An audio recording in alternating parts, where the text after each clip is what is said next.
El sol de la tarde banaba las calles de un barrio tranquilo en Chicago. El letrero de Callaway's Meat Shop colgaba sobre la entrada de una modesta carnicería de barrio. Un negocio pequeño pero respetado.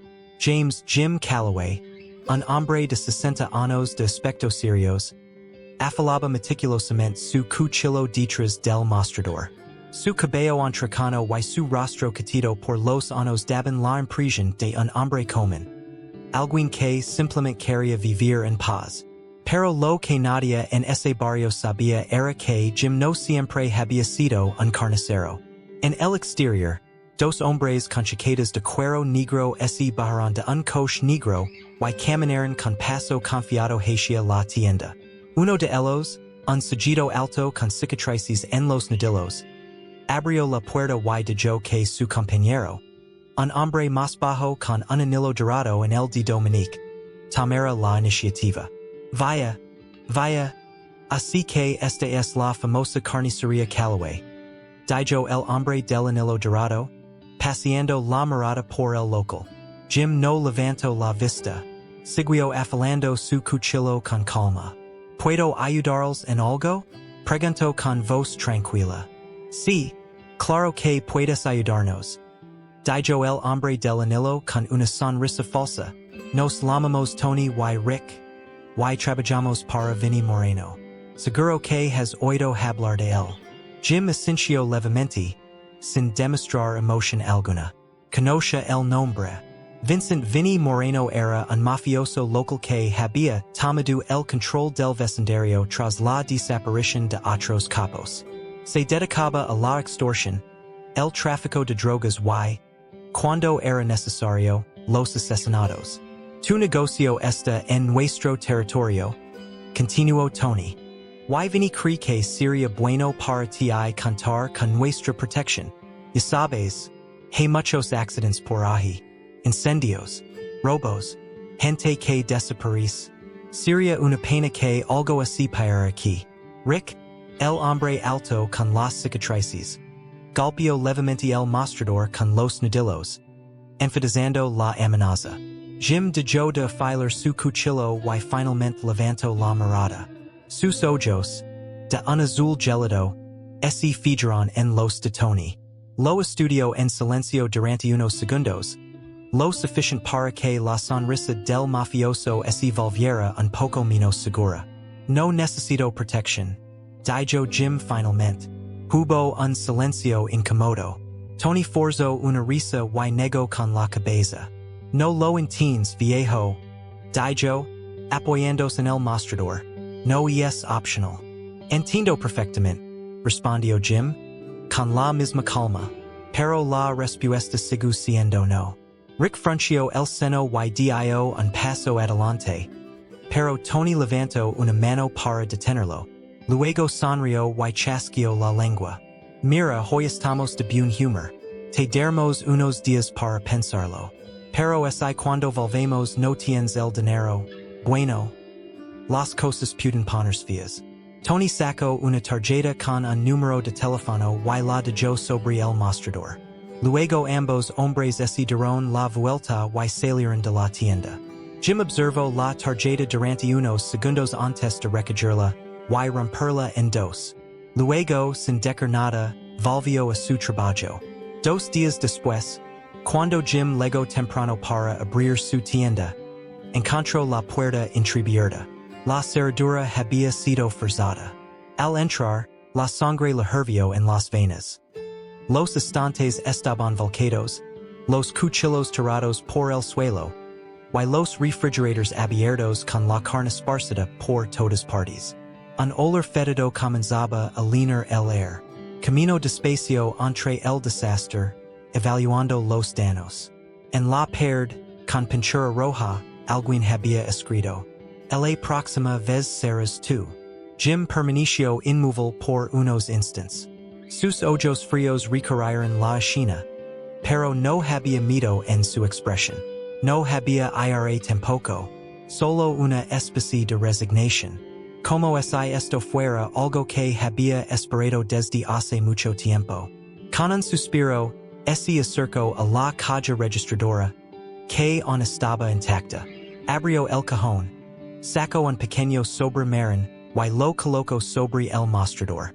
Luego camino hacia la parte trasera de la carnicería y abrió un armario. Dentro, cuidadosamente envuelto en una tela negra, estaba su viejo cuchillo de combate, el mismo que había usado en misiones clandestinas cuando trabajaba para el gobierno. Tomó el cuchillo, sintiendo su peso en la mano. Sus dedos recorrieron la hoja afilada con una familiaridad inquietante.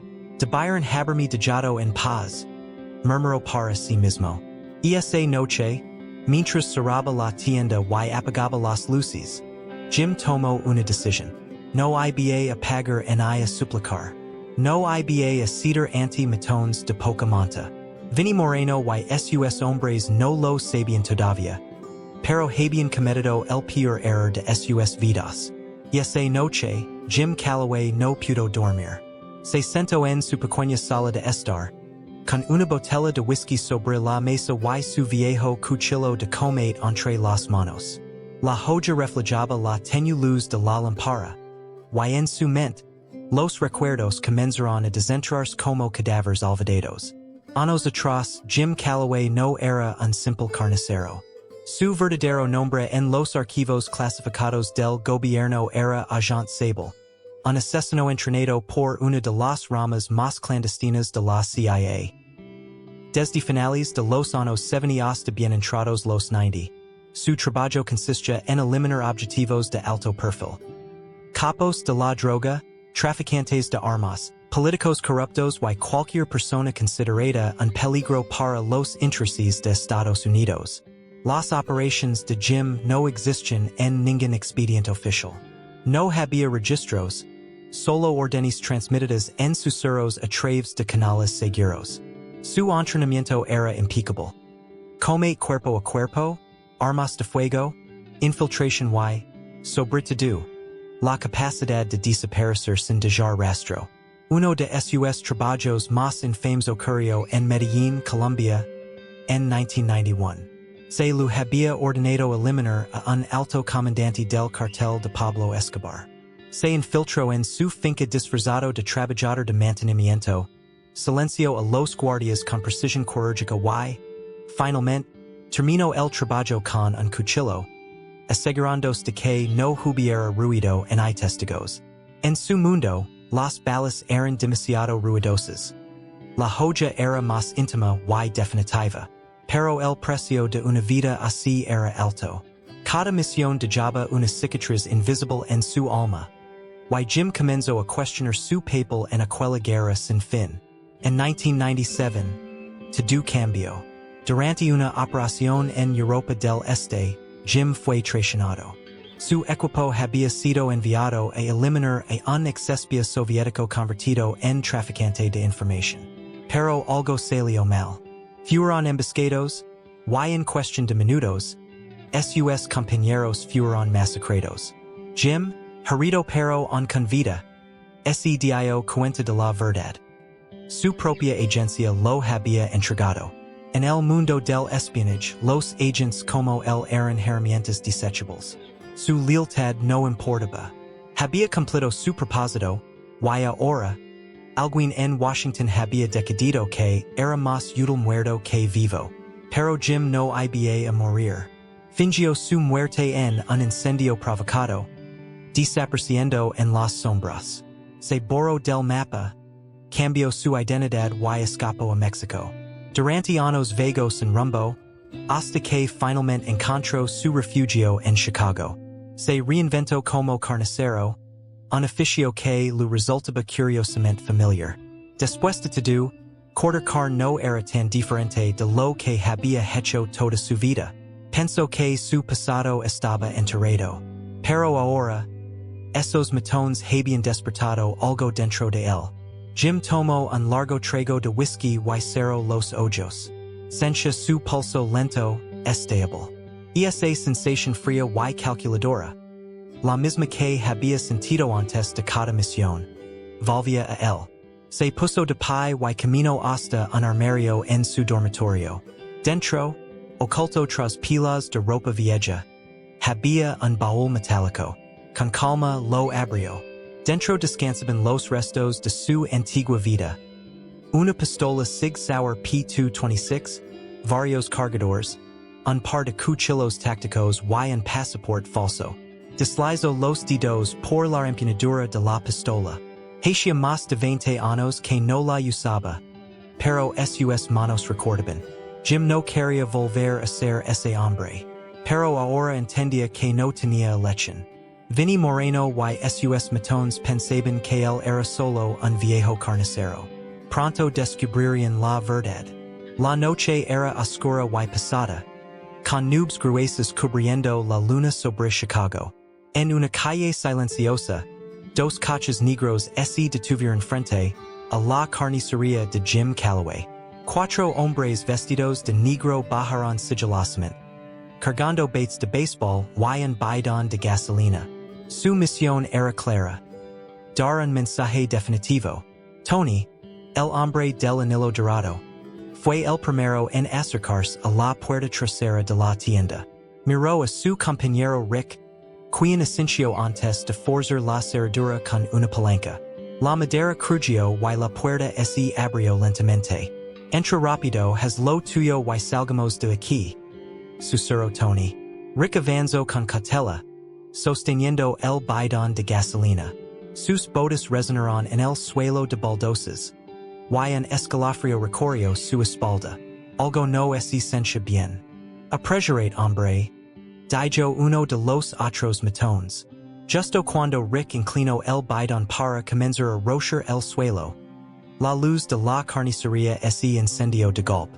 ¿Qué mierda?, murmuró Tony. Antes de que pudieran reaccionar, la puerta tras ellos se cerró de golpe. Un sonido metálico se escuchó cuando un pesado cerrojo automático los dejó atrapados. Nos joderán, gritó uno de los matones, girando hacia la salida. Pero en ese instante, una sombra surgió de la oscuridad. Jim Calloway, con su cuchillo en la mano, apareció detrás de uno de ellos y, con un movimiento rápido y letal, hundió la joya en el cuello del matón más cercano. Un borbotón de sangre manchó el suelo antes de que el hombre cayera sin hacer ruido. El pánico estalló. «Mierda, es él», gritó Tony, sacando su pistola. Pero Jim ya no estaba donde lo habían visto. La carnicería, con sus luces parpadeantes y sombras alargadas, se había convertido en su campo de batalla. Utilizando los refrigeradores industriales y los estantes como cobertura, se movía en silencio, atacando a los matones como un depredador. Rick trató de correr hacia la salida lateral, pero en cuanto tocó la manilla, un cable de trampa se tensó, liberando un gancho de carnicero que atravesó su hombro. Soltó un alarido de dolor cuando su propia fuerza lo hizo caer al suelo, retorciéndose. «Mátalo», gritó Tony disparando al azar. Las balas rebotaron en las superficies de acero inoxidable. Pero Jim ya había desaparecido de nuevo en las sombras. Solo quedaban 3 hombres en pie. Uno de los matones, temblando de miedo, giró en círculos tratando de ver algo en la oscuridad. De repente, una mano surgió de la penumbra y un cable de acero se enrolló alrededor de su cuello. Jim lo jaló con fuerza, y el hombre se convulsionó antes de desplomarse sin vida. Tony, viendo la carnicería, sintió un escalofrío en la espalda. «Nos largamos de aquí», gritó tirando su pistola al suelo y corriendo hacia la puerta trasera. El último matón que quedaba intentó seguirlo, pero de repente, Jim apareció frente a él. Con un movimiento brutal, lo enterró su cuchillo en el estómago y lo empujó contra la mesa de cortar carne. La joya giró, desgarrando órganos internos, mientras el matón emitía un gorgodio ahogado antes de caer muerto.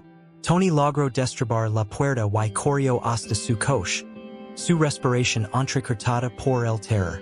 Se subió y arrancó el motor, sin mirar atrás. Pero cuando giró la lave escuchó un clic. Jim había estado un paso adelante. El coche explotó en una bola de fuego que iluminó la calle, enviando restos de metal y carne a todas direcciones. Al día siguiente, la noticia de la masacre llegó a oídos de Vinny Moreno. En su lujoso club nocturno, arrolló su vaso de whisky contra la pared con furia. ¿Me estás diciendo que un jodido carnicero mató a toda mi gente? Rugió, mirando a su último lugarteniente. Marco el oso Peretti. Marco trago saliva.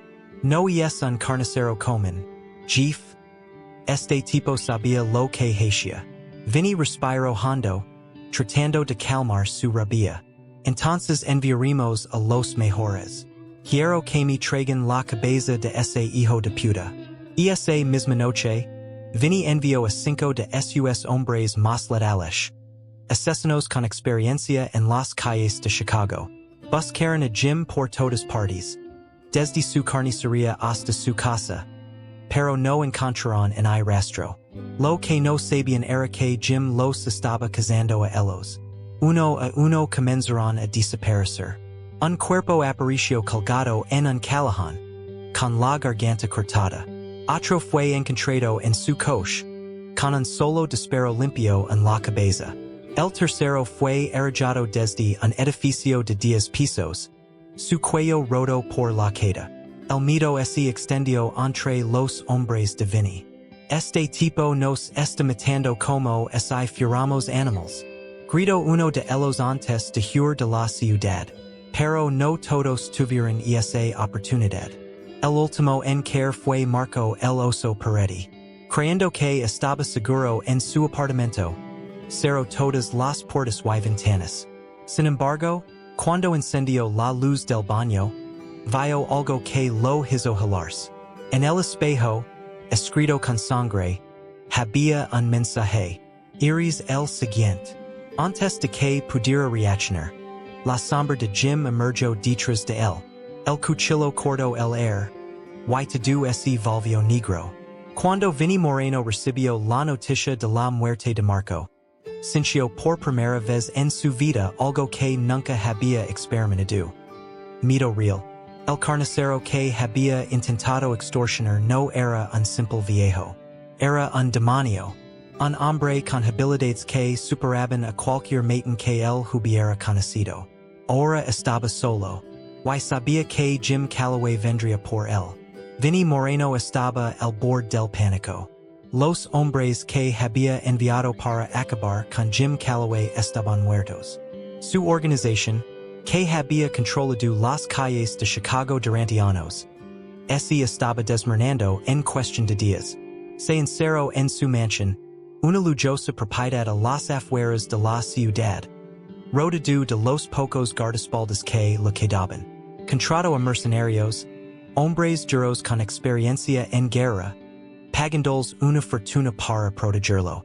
Escuchen bien, hijos de puta, dijo Vinny, sedando mientras hablaba. No estamos tratando con un simple carnicero. Este cabrón es un maldito fantasma. Si lo ven, no duden en desesperar. Los hombres asintieron, pero en sus ojos se veía el miedo. Sabían lo que había pasado con los demás. Sabían que enfrentaban algo más que un humano común. Lo que no sabían era que Jim ya estaba dentro de la casa. Desde el bosque cercano, Jim había observado la mansión por horas.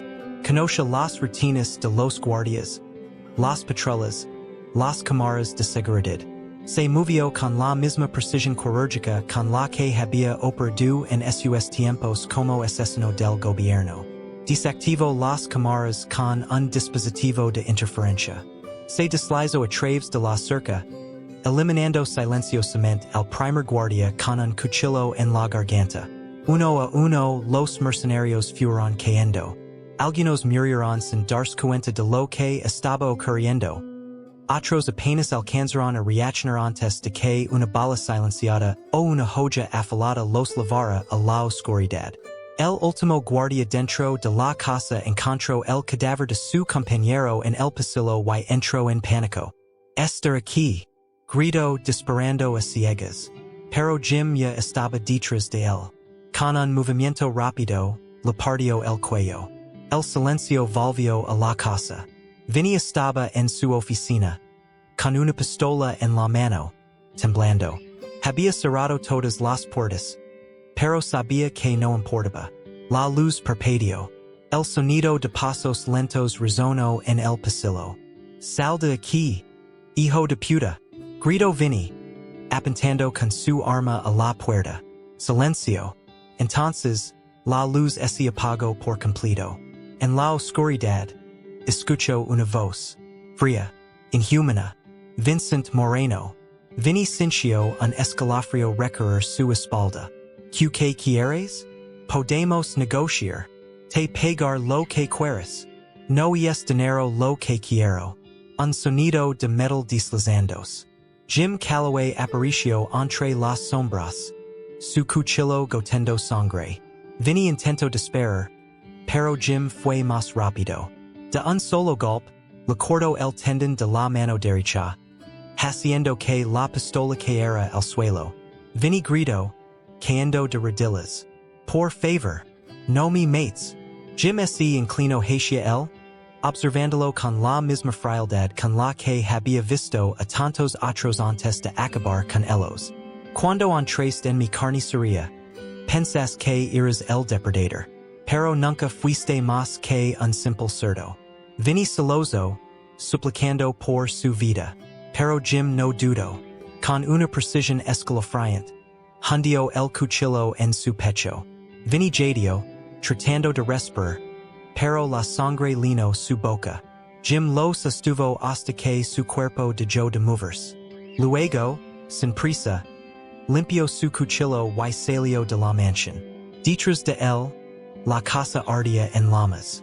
Al día siguiente, Jim Calloway abrió su carnicería como si nada hubiera pasado. Saludó a los clientes, preparó los pedidos y afiló sus cuchillos. La policía investigó la misteriosa desaparición de Vinny y su gente, pero no encontraron pistas. Era como si hubieran sido borrados del mapa. Jim sabía que estaba a salvo. Había hecho esto toda su vida. Pero cuando cerró la tienda esa noche, encontró un sobre en el mostrador. No había remitente. Solo una nota escrita a máquina. Sabemos que sigues vivo. Jim sonrió levemente. El gobierno nunca olvida a sus fantasmas.